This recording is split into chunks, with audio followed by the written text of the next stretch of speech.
Selamat pagi pendengar setia Radio Cakrawala yang diberkati Tuhan kita Yesus Kristus. Salam jumpa pagi ini dalam kasih dan anugerah Allah bagi setiap kita yang percaya dan bersandar penuh kepadanya. Sahabat Cakrawala, sesaat lagi kita akan bersama-sama mendengarkan Renungan Oasis Fajar yang akan disampaikan oleh Kapten Damar Harimukti. Selamat mendengarkan, Tuhan Yesus memberkati.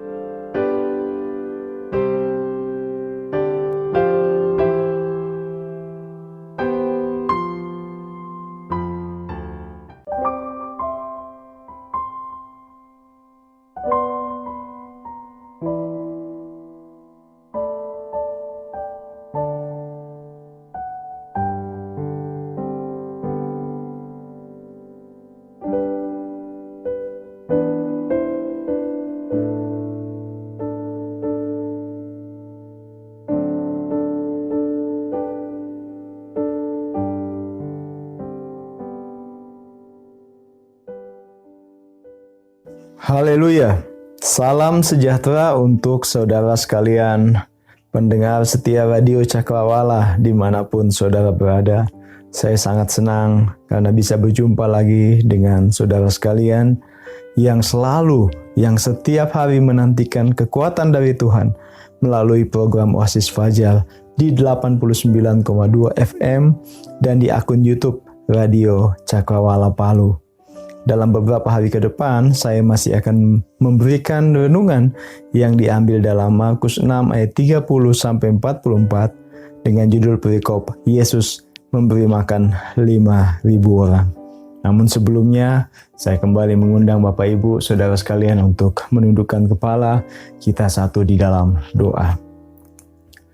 Ya Tuhan Allah Bapa, kepadamu saat ini kami datang. Kami bersyukur dan berterima kasih karena hari ini kami masih dapat mendengarkan suara Tuhan. Terima kasih Tuhan, kami sudah menyiapkan hati kami untuk menjadi tempat terbaik bagi firman-Mu, untuk ditaburkan, untuk bertumbuh dan untuk berbuah. Kami siap Tuhan untuk mendengarkan firman-Mu. Ampuni dosa kami, kuduskan dan sucikan kami. Di dalam nama Tuhan Yesus kami berdoa. Amin. Nah Bapak Ibu Saudara sekalian pendengar Radio Cakrawala yang diberkati oleh Tuhan, tema renungan kita pada hari ini adalah bersandar pada kuasa Kristus. Bersandar pada kuasa Kristus. Ayat penekanannya saya ambil dalam Markus 6 ayat 35 sampai ayat yang ke-37. Markus 6 ayat 35 sampai ayat yang ke-37. Demikian saya bacakan di dalam nama Tuhan. Pada waktu hari sudah mulai malam, datanglah murid-muridnya kepadanya dan berkata, "Tempat ini sunyi dan hari sudah mulai malam. Suruhlah mereka pergi supaya mereka dapat membeli makanan di desa-desa dan di kampung-kampung di sekitar ini." Tetapi jawabnya, "Kamu harus memberi mereka makan." Kata mereka kepadanya, "Jadi haruskah kami membeli roti seharga 200 dinar untuk memberi mereka makan?" Saudaraku, judul atau tema renungan kita bersandar pada kuasa Kristus. Pada waktu hari mulai malam, muncullah sebuah kekhawatiran di tengah-tengah para murid Yesus. Siapa yang akan memberi makan orang sebanyak ini? Ini ada 5.000 orang laki-laki. Belum ditambah dengan wanita dan anak-anak. Jumlahnya bisa 3 kali lipat lebih banyak. Ini jumlah yang fantastik, jumlah yang sangat besar. Saudaraku, pernahkah saudara memberi makan orang sebanyak itu? Berapa anggaran konsumsi yang harus kita buat untuk orang sebanyak itu? Tahun yang lalu, Divisi Palu Timur mengadakan Jambore Prajurit Muda dan kami ikut serta dalam kegiatan ini. Acara ini dihadiri oleh lebih dari 1.000 anak prajurit muda dan orang tua yang datang untuk mendampingi. Tentu saja, anggaran panitia tidak akan mencukupi untuk memberi makan semua anak-anak ini. Karena itu, panitia mengatur agar setiap korps dapat menyiapkan makanannya sendiri. Ini adalah keputusan yang paling bijaksana dan masuk akal untuk mencukupkan kebutuhan makan 1.000 anak prajurit muda selama beberapa hari. Pilihan ini jugalah yang dipikirkan oleh para murid ketika mereka datang kepada Kristus dan berkata, "Suruhlah orang banyak itu pergi, supaya mereka dapat membeli makanan di desa-desa dan di kampung-kampung sekitar." Ini adalah pemikiran para murid yang bijaksana. Kita mengenal dengan istilah win-win solution. Orang banyak itu pulang, mereka mengurus makanannya sendiri, mereka beli makanan di desa-desa sekitar. Itu adalah hal yang baik bagi mereka. Dan bagi murid-muridnya dapat beristirahat sejenak dan tidak perlu mengeluarkan uang kas untuk memberi makan semua orang ini. Jadi win-win solution dan semuanya happy. Tapi apa jawab Yesus? Apa yang dipikirkan oleh Yesus? Yesus berkata dalam ayat yang ke-37, "Kamu harus memberi mereka makan." Kamu harus memberi mereka makan. Nah, saudaraku, ada dua pelajaran penting untuk kita hari ini. Yang pertama, pelajaran pertama, jadilah jawaban atas doamu. Jadilah jawaban atas doamu. Saya tidak bermaksud bahwa kita menggantikan posisi Tuhan untuk menjawab doa kita. Namun seringkali jawaban atas permohonan kita kepada Tuhan begitu sederhana. Kamu harus memberi mereka makan. Saudaraku, seringkali saya merasa tergelitik ketika mendengar orang berdoa sebelum makan dengan berkata, "Tuhan, terima kasih untuk berkat-Mu hari ini. Sebelum kami menikmatinya, kami teringat akan orang-orang lain yang hidup dalam kekurangan yang tidak bisa menikmati berkat seperti kami. Kiranya Tuhan menolong mereka." Saudaraku, ini adalah doa yang sangat baik.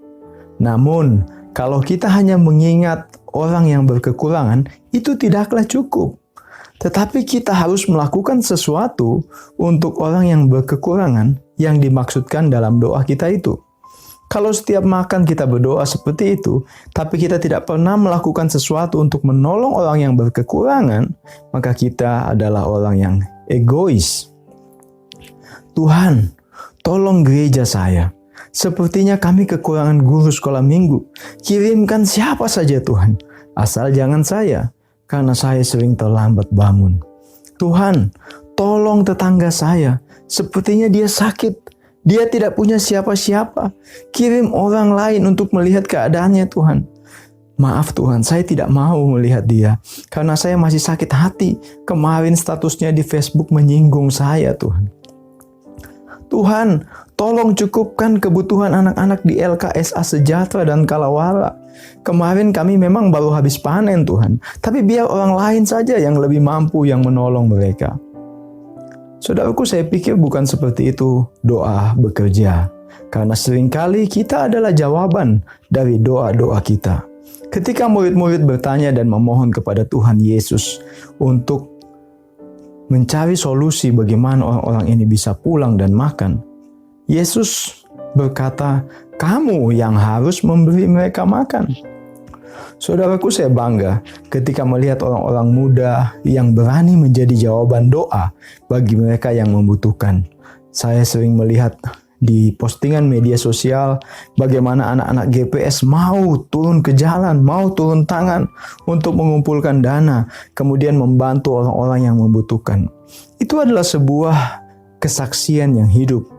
Setiap tahun pada minggu terakhir di bulan Maret, kita merayakan yang namanya Pekan Anak dan Orang Muda, di mana setiap korps diberikan kesempatan seluas-luasnya untuk melatih orang-orang mudanya untuk melakukan hal-hal yang baik bagi orang lain dan di lingkungannya. Ada korps yang membersihkan gerejanya, ada korps yang mengumpulkan dana dan membeli bahan makanan untuk panti asuhan, dan masih banyak lagi kegiatan-kegiatan yang dilakukan pada Pekan Anak dan Orang Muda. Saya berharap tahun depan korps kita juga dapat mengambil bagian dalam Pekan Anak dan Orang Muda ini. Saya juga merindukan agar di setiap distrik di Gereja Bala Keselamatan dibentuk tim misi orang muda untuk menjangkau kebutuhan yang lebih luas akan Injil dan menjadi jawaban atas doa-doa mereka yang membutuhkan. Saudaraku, jadilah jawaban atas doa-doa kita. Berdoa bukanlah hal yang salah, tetapi berdoa tanpa melakukan apa-apa, itu adalah sebuah tindakan yang egois. Pelajaran yang kedua yang kita pelajari dari kisah hari ini adalah Fokuslah pada besarnya kuasa Tuhan dan bukan pada besarnya masalah. Fokuslah pada besarnya kuasa Tuhan dan bukan pada besarnya masalah. Kalau saudara sering menjadi seksi dana atau seksi konsumsi, saudara akan tahu bahwa memberi makan ribuan orang ini akan menjadi pekerjaan yang sangat panjang dan melelahkan. Ketika Yesus menyuruh para murid memberi orang banyak ini makan, yang dikisahkan juga dalam Injil Yohanes, maka Filipus, seorang murid Tuhan Yesus, langsung memberikan responnya kepada Tuhan Yesus. Dia berkata, roti seharga 200 dinar tidak akan cukup untuk mereka ini, meskipun masing-masing mendapat sepotong kecil saja. Yang menjadi fokus utama para murid di sini adalah masalah mereka, keterbatasan uang dan roti. Namun mereka lupa bahwa mereka sedang bersama Yesus yang kuasanya tidak terbatas. Saudaraku, kalau kita membaca ayat sebelumnya, tepatnya dalam Markus 6 ayat 6-13, di situ diceritakan bahwa Yesus sudah pernah menunjukkan pemeliharaannya kepada para murid-muridnya ketika mengutus murid-muridnya ini pergi berdua-dua. Yesus tidak mengizinkan mereka untuk membawa apa-apa. Roti pun jangan, bekal pun jangan, uang dalam ikat pinggang pun jangan. Artinya, dalam perjalanan pelayanan ini, mereka harus benar-benar sepenuhnya bergantung pada pemeliharaan Tuhan. Tidak punya uang dan tidak punya makanan. Namun tidak satu pun murid-murid ini yang kekurangan makan dan kelaparan. Justru mereka kembali berkumpul dengan sukacita karena kemenangan dalam pelayanan mereka. Saudaraku, murid-murid sebenarnya sudah melihat kuasa Tuhan dinyatakan dalam pelayanan mereka. Namun dalam pembacaan ini, rupanya masalah telah menghalangi mereka untuk melihat pada kuasa Allah. Ketika saudara ada dalam kesulitan, pergumulan, atau masalah, ingatlah saudara untuk bersandar pada kuasa Allah dan bukan terhimpit oleh masalah. Masalah memang besar, tapi kuasa Allah kita jauh lebih besar. George Muller, atau sering juga dikenal dengan Bapak Anak-anak Panti Asuhan, adalah seorang pendeta yang melayani pada abad ke-18. Dia mendirikan beberapa panti asuhan di Bristol, Inggris, dan membesarkan ribuan anak-anak panti asuhan. Dalam sebuah jurnal doanya, George menceritakan pengalamannya menikmati pemeliharaan Tuhan. Pada suatu malam, ketika semua petugas panti asuhan sudah tidur, mereka menyadari bahwa esok hari mereka tidak akan punya lagi makanan untuk diberikan kepada anak-anak panti asuhan yang jumlahnya ribuan. Semua orang panik, tetapi George Muller mengajak seorang rekannya untuk berdoa bersama dengan sungguh-sungguh, karena mereka tahu persediaan makanan untuk besok sudah habis. Lalu setelah mereka berdoa dengan sungguh-sungguh, mereka tidur. Dan saudara tahu apa yang terjadi keesokan harinya? Makan pagi untuk 2.000 anak yatim piatu telah tersedia dengan limpahnya. Mereka tidak tahu dari mana dan bagaimana makanan itu datang. Tetapi Tuhan menggerakkan hati seseorang di tengah malam dan menyuruhnya untuk mengirimkan makan pagi ke panti asuhan selama 1 bulan. Itulah bentuk pemeliharaan Allah ketika kita bersandar pada kuasa-Nya. Dan saya yakin kita semua pernah mengalami pengalaman yang hampir serupa. Yesus telah memberikan pelajaran penting bagi para murid-Nya, bahwa Ia adalah Tuhan yang berkuasa. Dan saya percaya, baik kemarin, hari ini, dan sampai selamanya, kuasa-Nya tidak berubah. Kalau tahun-tahun yang lalu Tuhan sudah menolong saudara melewati berbagai macam kesulitan dan tantangan, maka saya percaya bahwa kesulitan-kesulitan hari ini maupun hari yang akan datang, kesulitan-kesulitan karena pandemi ini atau kesulitan-kesulitan lainnya akan dapat saudara hadapi bersama dengan Kristus. Hanya yang menjadi pertanyaannya bagi kita, maukah kita bersandar pada kuasa Tuhan untuk menolong kita melewati tantangan hidup yang semakin besar ini? Saudaraku, bersandarlah pada kuasa-Nya, karena Ia adalah Tuhan atas mujizat. Mari kita satu dalam doa, kita berdoa. Ya Tuhan Allah Bapa, terima kasih hari ini kami boleh kembali mendengarkan firman-Mu. Kami sangat percaya Tuhan, Engkau adalah Allah yang berkuasa. Dari dulu, sekarang, dan sampai yang akan datang, kuasa-Mu tidak akan pernah berubah. Kami mempercayakan hidup kami sepenuhnya ke dalam tangan-Mu. Kami mau bersandar pada kuasa-Mu Tuhan.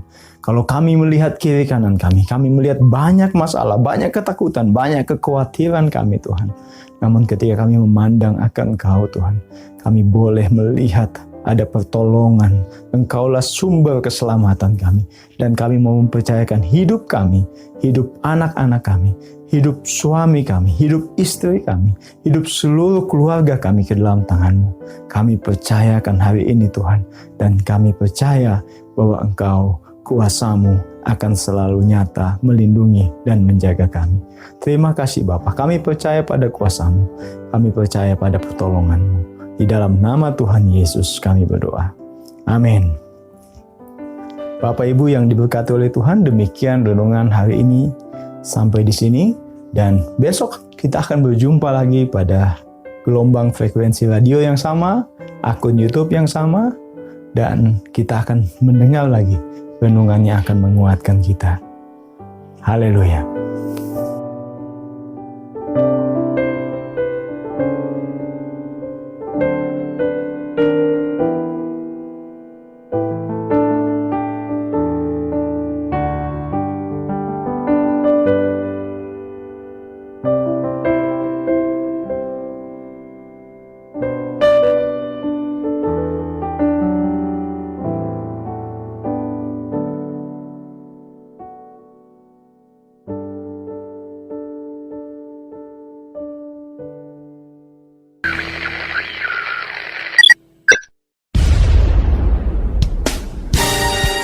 Pastikan Anda tetap bersama dengan kami di gelombang 89,2 FM, The New Cakrawala Radio.